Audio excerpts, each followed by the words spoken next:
Did somebody say that Majabu Gospel is coming to the United States? Yes, Majabu Gospel is coming to America. Pour la toute première fois, Majabu Gospel aux États-Unis d'Amérique. On the 16th of January, it is happening in Portland, Maine.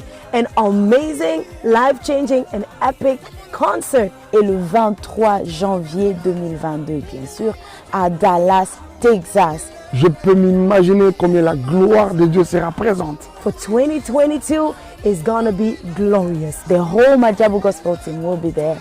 And we cannot wait to share this moment with you. Retenez ça très bien. Le 16 janvier 2022, nous sommes à Portland, Maine. Et le 23 janvier 2022, à Dallas, Texas. Invite a friend, save these 2 dates, cause you don't want to miss it. And I hope to see you there. Soyez bénis.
Voilà, bonjour la famille, j'espère que vous allez bien. En tout cas, on a bien. Alors, na memeli bino ba image ya matanga ya Mélodie en direct de Kinshasa.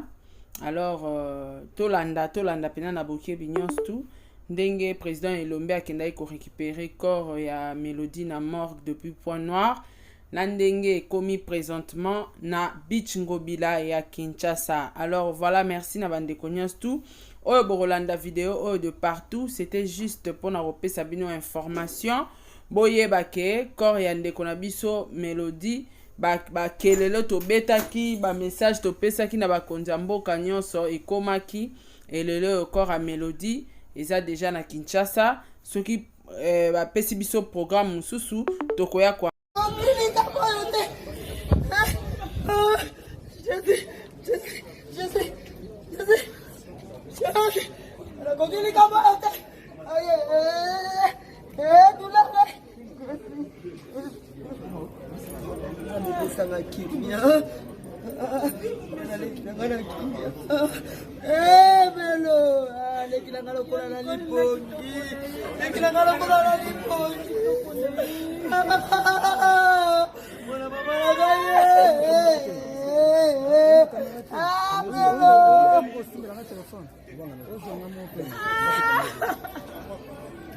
Chérie, je suis avec vous.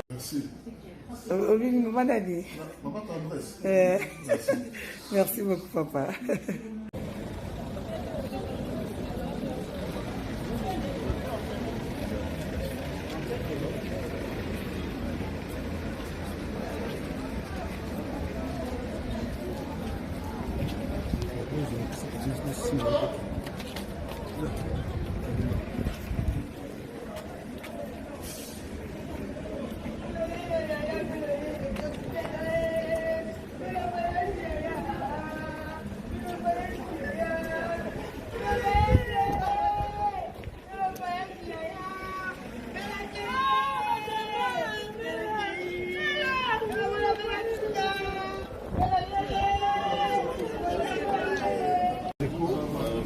C'est bon, mais il faut encore améliorer.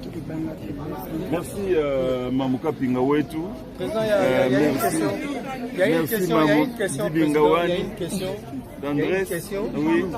La question c'est que parmi comédiens,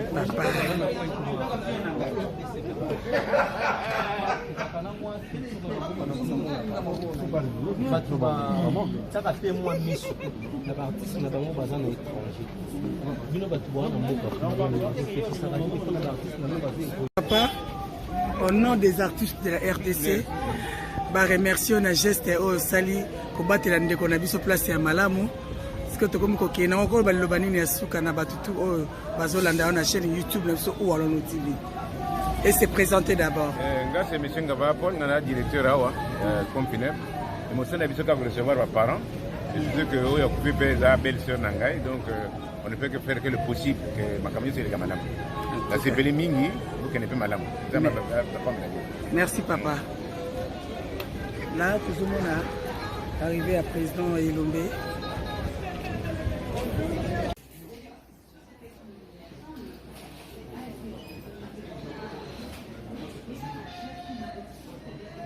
Bonjour papa. Ah papa. Naika pona yote. Nakata.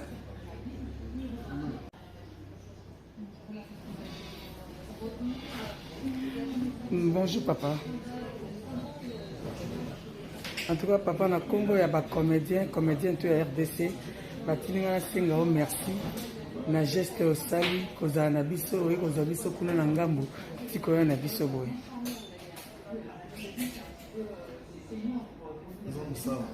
Tous en famille, tous en famille. Nous sommes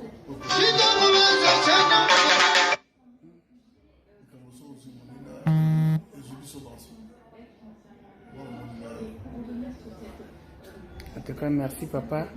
Na dit que otika biso oza na biso po bandu babi on to sunga biso depuis même kala. Tant que za la kana no na biso avant comme ambassadeur. Merci beaucoup. Merci. Merci. Merci beaucoup papa.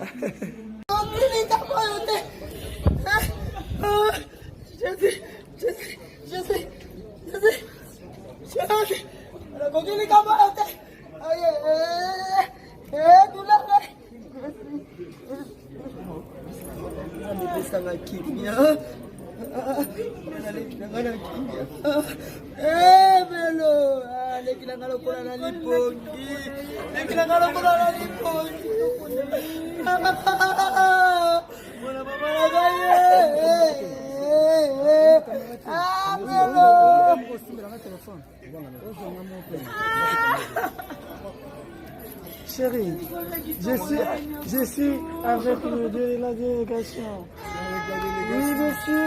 Alors, comme tu dis comme ça, tu es beau. Et maintenant, je te prends là. Tu vas passer à l'internet, hein, franchement. J'ai peur de me candidater vous ici. Ils vont m'arrêter, hein. Ils vont m'arrêter.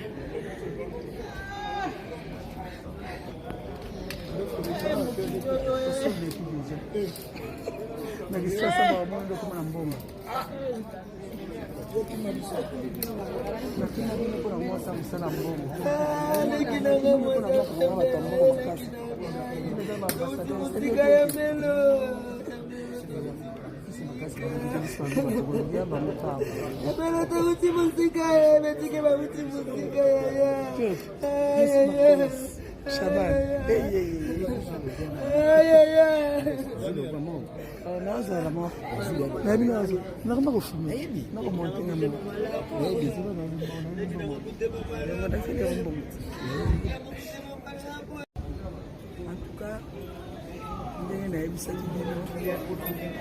lelo eza mokolo suka oyo toye kozwa kor ndeko na biso Melody po tokende nango na Kinshasa okoki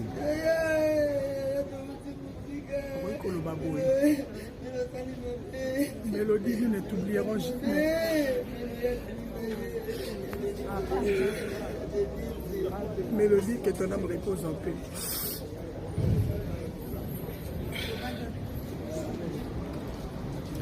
Papa, au nom des artistes de la RDC, bah remercie na geste au sali ko batela ndeko na biso place ya malamu que tokomi kokena encore baloba nini ya suka na batutu oyo bazolanda na chaîne YouTube na biso ou Alono TV.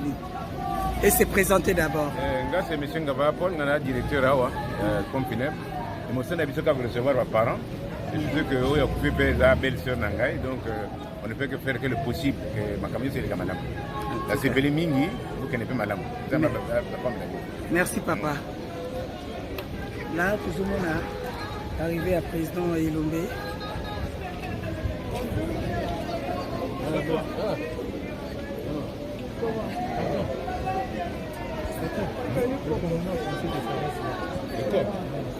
Mais ça reste là, oui, bien sûr.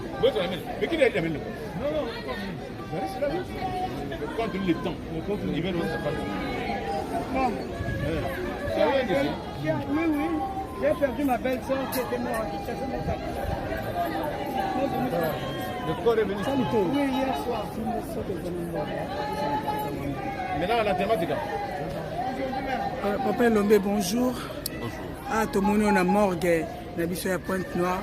Corps est comme Kende. Ko kolobani na bandeko ba Orlando na chaîne biso ou Alono TV.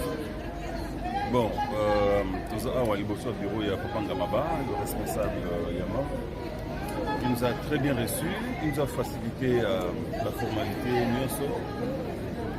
C'est l'occasion pour Nanga, na combo il y a un comédien congolais Nyoso. Pour ça, merci à Papa Ngamaba. Pour souhaiter longue vie naïe et plein succès à Missala Salaga. Vraiment, il nous a rendu d'énormes services.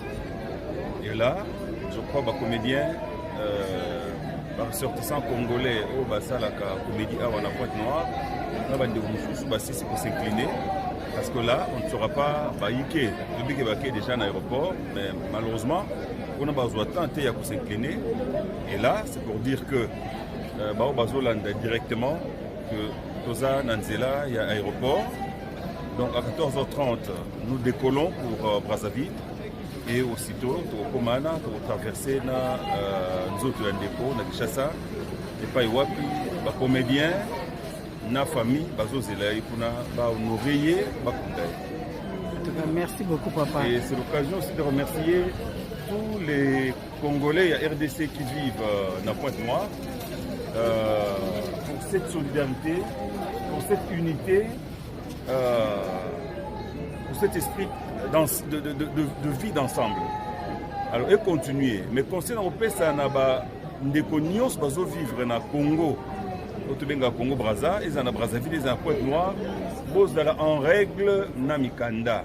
Ils sont en règle na administration ya Mboka. C'est vrai, tous les mêmes peuples.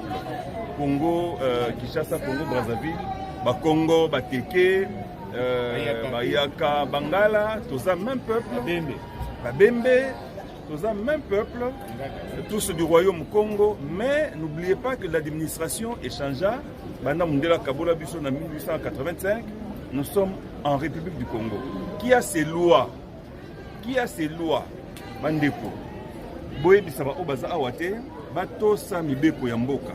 Bozala enregistré na consulat na biso parce qu'à Pointe-Noire, tout comme na consulat, consul Ali, M. Richard ici, Bakendeko se faire enregistrer et bazaba carte consulaire.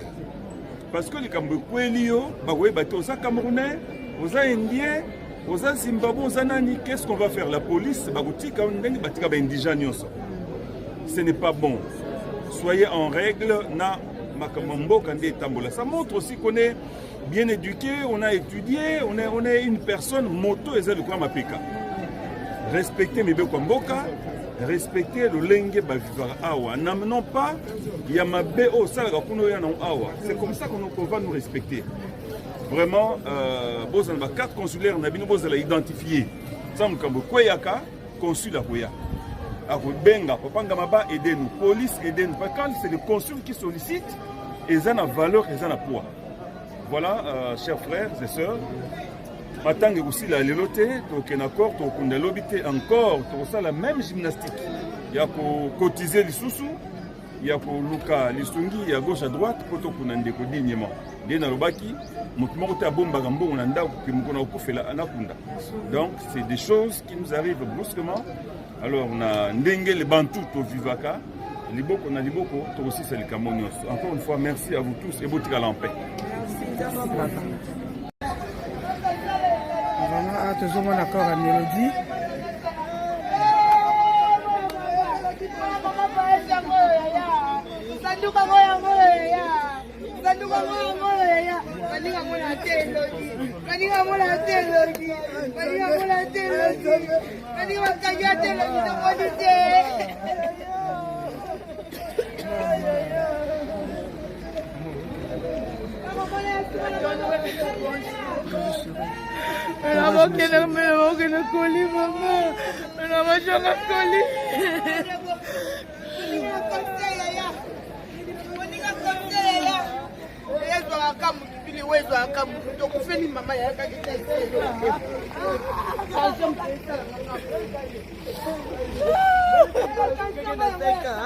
Mama tukagenda senka.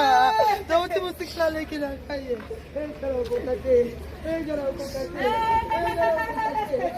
Mama.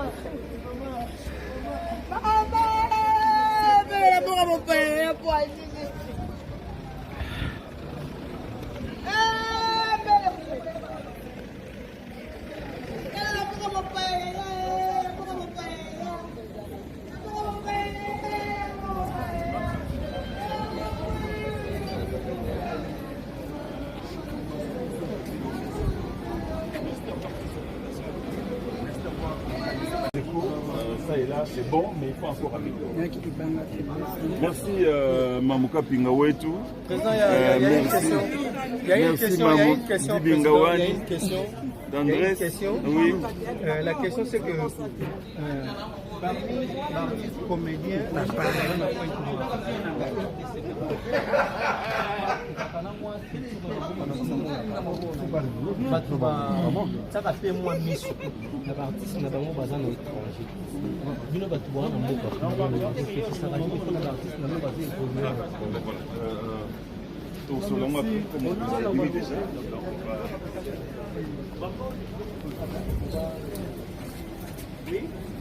excusez papa. On est fort où? Il faut s'incliner. Oui. Il faut s'incliner. S'il vous plaît.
Pour azalaki na mikanda azalaki na carte consulaire na ye bino bozala na carte consulaire fongoli consulaire awa boke botata oyebi te bozala na carte consulaire na bino soki likambo bozala enregistré on peut vous aider soki ozala na carte consulaire te oyeba ndenge nini koza congolais.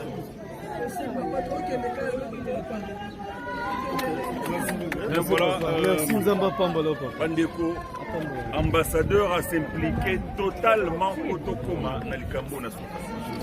Donc, reconnaissance Nabiso, ma prière Nabiso sur Yé, n'habite à la morgue, sur ma bête à ma boko, sur ma bête à ma boko, sur ma bête à ma boko.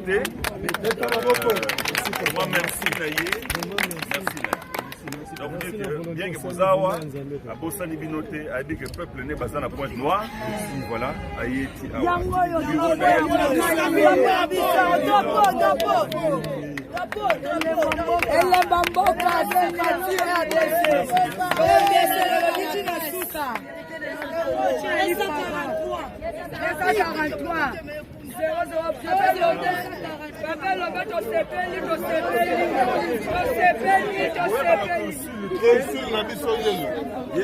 Papa Richard. Bonjour. Nienye. Nienye. Boyoka bakonzi wa Bien. Capi drapeau. Drapeau na sima mokonji. Papa Bissau. Papa Chandea papa na ngai. Bamikanda okozala consulat. Okani?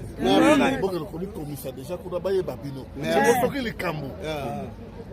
Avocat moko azakuma okozala pour bino. Ce qui peut faire, vous invitez. Ce peut matanga. Akoya. Merci. Merci papa. Merci papa.